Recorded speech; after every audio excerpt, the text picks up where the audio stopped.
జై శ్రీరామ్. శ్రీమాత్ర నమః. శ్రీ గురుభ్యో నమః. 2025 సంవత్సరం జూలై 27వ తారీఖు నుంచి 2025 సంవత్సరం ఆగస్టు 2వ తారీఖు వరకు ఈ వారం యొక్క వారఫలాలు, ఈ వారం యొక్క గోచార గ్రహస్థితులు. మిథున రాశిలో బృహస్పతి, దేవగురువైన బృహస్పతి, అలాగే దైత్యగురువైన శుక్రాచార్యుల వారి సంచారము. కర్కాటక రాశిలో సూర్యనారాయణమూర్తి వక్రించిన బుధ భగవానుడితోటి కూడిన సంచారము. సింహరాశిలో కేతుదేవుడు మంగళ సంచారము. మంగళ్ ఒక 2 రోజులు సింహరాశిలో సంచారం చేసి తదుపరి ఆయన కన్యారాశిలో ఆయన సంచారాన్ని కొనసాగిస్తున్నారు. సింహరాశి నుంచి కన్యారాశిలోకి మారుతున్నారు. రాహు భగవానుడు కుంభరాశిలో సంచారము. వక్రించిన శనీశ్వరుడు ఆఖరిదైన మీనరాశిలో సంచారము. అన్ని రాశుల్ని తొందరగా చుట్టూ వచ్చే, అతివేగంగా చుట్టూ వచ్చే గ్రహము చంద్ర భగవానుడు. ఈయన ఈ వారము సింహరాశి నుంచి తులారాశి వరకు ఆయన సంచారం ఉంటుంది. ఈ 3 రాశులు ఆయన సంచారం ఉంటుంది. ఇవి ఈ వారంలో గోచారంలో ఉన్న గ్రహదేవతలు ఈ రాశుల్లో ఉన్నారు. ఈ రాశుల్లో వాళ్ళు స్థితిలో ఉండడం వల్ల ఈ వారం గోచార గ్రహస్థితుల ఫలితాలు ద్వాదశ రాశుల వాళ్ళకి, ద్వాదశ లగ్నాల వాళ్ళకి ఎలా ఉంటుందో మనం చూద్దాం. కుంభరాశి, కుంభ లగ్నంలో పుట్టిన వాళ్ళకి కొంతమంది మిత్రులు కలుస్తారు, పాత మిత్రులు కలిసే అవకాశం ఉంది. అయితే మీరు పాత మిత్రుల్ని కలిసినప్పుడు కొన్ని ఎనర్జీస్ యాక్టివేట్ అవుతూ ఉన్నాయి. కొంత మీరు జాగ్రత్తగా ఉండాలి. వాళ్ళతోటి మీకు ఏవైనా విభేదాలు తలెత్తవచ్చు. అంటే అసలు ఇన్నాళ్ళు మీతో కాంటాక్ట్లో లేరు, సడన్గా వస్తారు. అంటే ఒక 5 ఏళ్ల నుంచి కాంటాక్ట్లో లేని వాళ్ళ గురించి నేను మాట్లాడుతున్నాను. రెగ్యులర్గా కాంటాక్ట్లో ఉన్న పాత మిత్రులు కాదు, 5 ఏళ్ల నుంచి హీనపక్షంగా కాంటాక్ట్లో లేని వాళ్ళతోటి కొంచెం డిఫరెన్సెస్ వస్తాయి. అంటే అవేవో పెద్ద ఎవరికి చెప్పుకున్నట్టు కూడా ఉండదు. ఎందుకో మీకు అనిపిస్తుంది అంతకుముందు ఉన్నట్టు వీళ్ళు ఇప్పుడు లేరు, ఏదో సర్కాస్టిక్గా మాట్లాడుతున్నారు, ఏదో మనసులో పెట్టుకొని మాట్లాడుతున్నారా, ఇలా ఏదో రకరకాలుగా మనసు ఆలోచన వెళ్తుంది. ఇప్పుడు ఎందుకు మీకు పాత మిత్రులు కలుస్తారు? అట్లీస్ట్ 5 ఇయర్స్ నుంచి మీకు కాంటాక్ట్లో లేని వాళ్ళు కలుస్తారు. దీనికి రీజను మళ్ళీ వాళ్ళు కలిసినప్పుడు ఏముంటుంది, 5 ఇయర్స్ నుంచి ఏ విధమైన ట్రాన్సాక్షన్స్ లేవు, ఇంకా మనస్పర్ధలు ఎందుకు ఉంటాయి? ఎప్పుడైనా ఎవరితోటైనా లాంగ్ ట్రావెల్ అవుతే కనీసం 6 మంత్స్ ట్రావెల్ అయితే వాళ్ళు అంటే డిస్టర్బెన్సెస్ ఉండొచ్చు, హ్యాపీనెస్ ఉండొచ్చు. ఇదేం లేకుండా ఎందుకు ఉంటుంది అంటే అది మీకు జరిగినప్పుడు మీకు అంటే అది మీకు ఆ టైంలో మీకు తెలుస్తుంది. వాళ్ళ ప్రవర్తన మారి అంతకుముందు ఉన్నట్టు లేదు, కొంచెం తీసిపడేసినట్టు మాట్లాడుతున్నాయి, ఇలా రకరకాలుగా ఉంటుంది. ఇదంతా ఎందుకు జరుగుతుందంటే ఇది మీకు ఒక బ్లెస్సింగ్.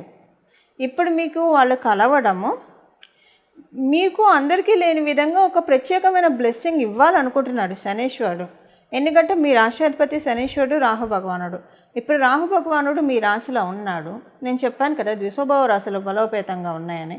మీ రాశ్యాధిపతి, ఒక రాశ్యాధిపతి అయిన శనీశ్వరుడు మీన రాశిలో ఉండడం వల్ల మిగతా రాశుల వాళ్ళకంటే ఎక్కువ ప్రామిస్ ఈ రాశి వాళ్ళకి ఇవ్వని రాహు భగవానుడు ఎక్కువగా ఫోర్స్ చేస్తున్నాడు. ఎందుకంటే ఈ రాశ్యాధిపతి ఆయన కూడా కాబట్టి. మరి అది ఇవ్వాలంటే పాత మిత్రులు లేదా పాత పరిచయస్తులైనా కావచ్చు, మిత్రులే కానక్కర్లా, పరిచయస్తులు. బట్ ఎక్కువగా మిత్రులకే అవకాశం ఉంది. 99.999% మిత్రులకి అవకాశం ఉంది.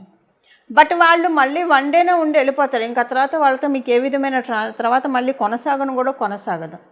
బట్ అది ఆ పెయిన్ మీకు ఉంటుంది చూసారా, అది ఇచ్చి మీకు వరాన్ని ప్రసాదిస్తున్నాడు. మిగతా రాశుల వాళ్ళకంటే లేని ఎక్కువ ఫైనాన్షియల్ బ్లెస్సింగ్స్ని మీకు ప్రసాదించాలి అని రాహు భగవానుడు సంకల్పం. కాబట్టి ఈ ఆడ్ సిచ్యువేషన్ మీరు చూస్తారు, లేకపోతే మీరు చూసే అవకాశం ఉండదు.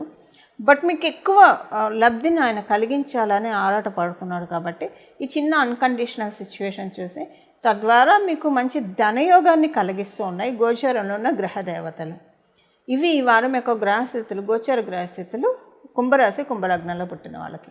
పరిహారము మనం ఇప్పుడు చూద్దాము. పరిహారము 2 విధాలైన పరిహారాలు చెప్తాను. ఈ రెండిట్లో మీకు ఏది కుదిరితే మీరు అది చేయండి. 2 చేస్తామంటే మహాభేషుకు చక్కగా ఉంటుంది. మొదటి పరిహారం ఏంటంటే యాక్చువల్గా ఇక్కడి నుంచి ఈ వారం మొదలుకొని ఒక 41 రోజులు లేదా తుదకి 21 రోజులైనా సరే, ఏకవింశతి రోజులు అయినా దినాలైనా కావచ్చు, లేదా మండలం 41 రోజులు, మీ మీ ఓపిక. ప్రతిరోజు సాయంత్రం పూట ఏదన్నా దేవాలయాన్ని సందర్శించండి. మీ ఇంటి దగ్గర ఉన్న దేవాలయం కావచ్చు, లేదా ప్రత్యేకించి మీరు ఎక్కడికైనా డ్రైవ్ చేసుకొని కొంచెం సుప్రసిద్ధ పుణ్యక్షేత్రాలకు వెళ్ళినా, ఏదైనా సరే ప్రతిరోజు క్రమం తప్పకుండా 21 రోజులైనా పర్లేదు, 41 రోజులైనా పర్లేదు, సాయంత్రం పూట చక్కగా శుచిలై స్నానం చేసి ఉతికిన వస్త్రాలు కట్టుకొని వెళ్ళండి. ఇది చాలా మంచిది. ఇప్పుడు ఒకవేళ కొంతమంది ఇంట్లోనే ఉంటారు, ఎవరిని తగలము, మన ఇంట్లోనే ఉంటే ఎవరిని ముట్టుకోము, కాబట్టి అప్పుడు మీరు కాళ్ళు చేతులు, కొంతమందికి 2వ పూట స్నానం చేస్తే సైనసైటిస్ ఇలా ప్రాబ్లం ఉన్న వాళ్ళకి పడకపోవచ్చు. అప్పుడు మీరు ఉతికిన వస్త్రాలు ధరించి కాళ్ళు చేతులు మొహం కడుక్కొని ఇంట్లో ఉన్న పని అయితే మీరు వెళ్ళవచ్చు. సో ఇప్పుడు అంటే అందరికీ ఓపిక ఉండకపోవచ్చు ప్రతిరోజు గుడికి వెళ్ళాలంటే, కొంతమందికి కుదరదు, ఎందుకంటే ఆఫీసులకి వెళ్తారు, మరి కుదరాలి కదా, వాళ్ళకి టైమ్స్ అడ్జస్ట్ అవ్వవు. అలాంటప్పుడు ఏం చేస్తారంటే, మీకు కుదరదు అని అనుకుంటే కనుక ప్రతిరోజు సూర్యాస్త సమయము, ప్రదోష సమయం అని అంటాం, ఈ సమయంలో ఏవి తినకండి. సహజంగా కొంచెం ఆ టైంలో ఏవో స్నాక్స్ అవి తినే అలవాటు ఉంటుంది చాలామందికి. 21 రోజులు 41 రోజులు మీరు కావాలంటే బిఫోర్ 4:30 లోపల తినేసేయండి, లేదా 7 తర్వాత తినండి. ఈ పర్టికులర్ టైం ప్రదోష వేళ తినకండి. అంటే సూర్యాస్తమయం సమయాన్ని మనం ప్రదోష వేళగా వ్యవహరిస్తాం. ప్రదోష వేళ ఏమీ తినకూడదు, ఇది మీకు రూల్. అంటే ఎవరైనా తినకూడదు, గుడికి వెళ్ళే వాళ్ళు కూడా తినకూడదు సూర్యాస్తమయం సమయంలో. అలాగే మీరు గుడికి వెళ్ళడం కుదరకపోతే అప్పుడు మీరు చేయాల్సింది ఏంటంటే, ప్రతిరోజు కూడా సూర్యాస్తమయ సమయంలో ఇప్పుడు మనం చెప్పే ఇప్పుడు నేను చెప్పే నామాన్ని కనీసం ఒక 15 నిమిషాలు జపించడానికి ప్రయత్నించండి. ఇది నామం కాబట్టి ఎలాంటి దోషము లేదు, ఎప్పుడైనా చెప్పుకోవచ్చు. మనం సర్వకాల సర్వావస్థలు, మనం ఏ అవస్థలో ఉన్నా సరే, ఆఫీస్లో ఉన్నాం, బాత్రూమ్కి వెళ్ళి వచ్చిన బట్టలు, లేదా రకరకాల మనుషులను తగిలాము, ఏదో తినకూడదని తిన్నారు. ఇప్పుడు అంటే తినకూడదంటే నా ఉద్దేశం అలా అని కాదు, కొంచెం అదర్ క్యాస్ట్ వాళ్ళు నాన్ వెజ్ తింటే పూజలు అవి చేసుకోవడానికి ఆలోచిస్తారు కాబట్టి. సో అందుకే సర్వకాల సర్వ అవస్థలు అని చెప్తాడు భగవంతుడు. గీతలో గీతాచార్యుల వారు అదే చెప్తారు. మనం ఏ అవస్థలో ఉన్నా నామజపానికి అస్సలు కించిత్ దోషం కూడా ఉండదు. కాకపోతే భక్తితో చేయాలి, అంతఃకరణ శుద్ధితో చేయాలి, చిత్తశుద్ధితో, అంటే ఫుల్ కాన్సన్ట్రేటెడ్తో చేయాలి. అదొకటే నియమము. 15 నిమిషాలు ఈ నామాన్ని జపించడం, లేదా మీకు ఇష్టదైవ నామం, ఈ నామం అనే కాదు, మీకు ఏ దైవం ఇష్టమైతే ఆ దైవానికి సంబంధించిన నామాన్ని జపించుకోండి. నేను ఇచ్చే నామం ఒకసారి చెప్తున్నాను. కేదారేశ్వరాయ నమః, కేదారేశ్వరాయ నమః, కేదారేశ్వరాయ నమః. 12 జ్యోతిర్లింగాల్లో ఒకటైన కేదారేశ్వర జ్యోతిర్లింగం. ఈ కేదారేశ్వరుణ్ణి మనం తలుచుకుంటే మన పాపాలన్నీ కూడా దూది పిందకి కనుక మంట పెడితే టప్ టప్ టప్ టప్ టప్ టప్ ఎలా పేలిపోతాయో, లేదా ఒక 2 మన చేతి నిండా ఎండుటాకులు పెట్టుకొని ఉఫ్ఫను ఊదితే ఎలాగైతే ఎగిరిపోతాయో, లేదా పెద్ద గాలి వచ్చినప్పుడు ఎలాగైతే ఎంగిలి విస్తరాకి ఎగిరిపోతుందో, అలా మన కర్మదోషాలన్నీ కూడా ఎగిరిపోతాయి. అవి మనకి శివమహాపురాణం చెప్తుంది. ఈ నామం అంత పవర్ఫుల్ అయిన నామము, అత్యంత శక్తివంతమైన నామం ఇది. మీ ఇష్టదైవ నామాన్ని కూడా మీరు జపించుకోవచ్చు. మీరు ఏ దైవాన్ని అయితే స్మరించుకుంటారో ఆ దైవ నామమైనా స్మరించవచ్చు, లేదా కేదారేశ్వరుణ్ణి స్మరించుకుంటే కనుక.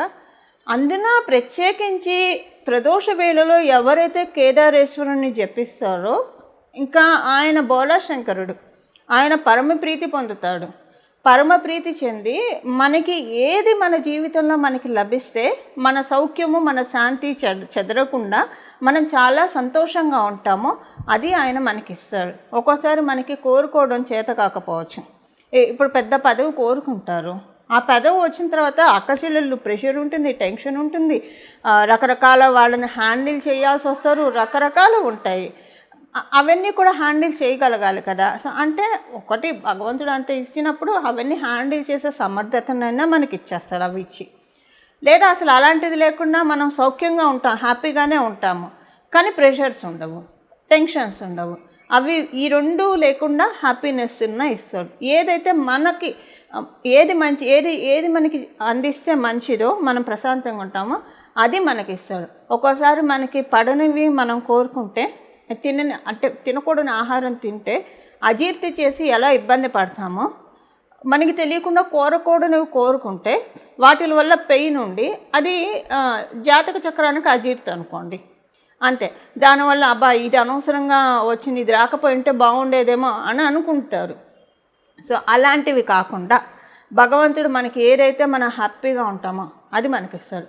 ఎండ్ ఆఫ్ ది డే మనందరికి కావాల్సింది ఏంటి? సుఖ సౌఖ్యాలు, సంతోషము, ఆనందము. ఇది ఖచ్చితంగా ఎక్స్పీరియన్స్ అవుతారు. ఈ 6 నెలల్లో మంచి ప్రామిస్ అయితే గ్రహదేవతలు త్రో చేస్తున్నాయి. దానికి ఈ పరిహారం చేసుకుంటే ఇంకా మనం ఒక బలాన్ని, ఇప్పుడు ఒక మొక్కను నాటినప్పుడు ప్రతిరోజు నీళ్లు పోసి దాన్ని చక్కగా పోషణ చేస్తూ ఉంటే అది వటవృక్షం అవుతుంది. మనకున్న యోగం, ఇప్పుడు గ్రహదేవతలు ఇచ్చే యోగాన్ని వటవృక్షం చేసుకోవాలా వద్దా? అలా చేసుకోవడానికి ఈ నామం ప్రదోష వేళ చక్కగా సహకరిస్తుంది. లేదా మీ ఇష్టదైవ నామం అయినా మీరు జపించుకోవచ్చు. ఈ విధంగా మన మీద వరాల జల్లులు కురిపిస్తున్న గ్రహదేవతలకి మనందరి తరఫున మనస్ఫూర్తిగా నమస్కారం చేస్తూ మంగళం. నమో భగవతే వాసుదేవాయ.